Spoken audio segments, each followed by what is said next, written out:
होणार नाही काय मग काय झक मारताय आमच्यासाठी तुम्ही लँग्वेज सुधारावा म्हणताय काम कोण सुधरवायचं 6 महिने खोदकाम करून होतात का या लवकर मग या लवकर आजच्या आज मग कधी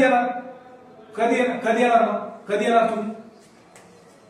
आणि मग तुमचं तुमचं पाणी मारायचं वाहन सोडून एकही व्हेकल रस्त्यावर सुटलं नाही पाहिजे सांगून देतो जोपर्यंत आम्हाला हमी येणार नाही तोपर्यंत तुम्ही काहीच करायचं नाही तुम्ही चुकीचं वायडनिंग पण करून ठेवलंय एवढे रुंदीकरण करण्याचे अधिकार आहेत का तुम्हाला प्रांत ऑफिस लेवल या शेतकऱ्यांचा समज कोणी दूर करायचा तुम्ही अनाधिकृत पद्धतीने वायडनिंग करताय असं लोकांचं स्पष्ट म्हणणं आहे तुम्ही अनाधिकृतपणे त्या ठिकाणी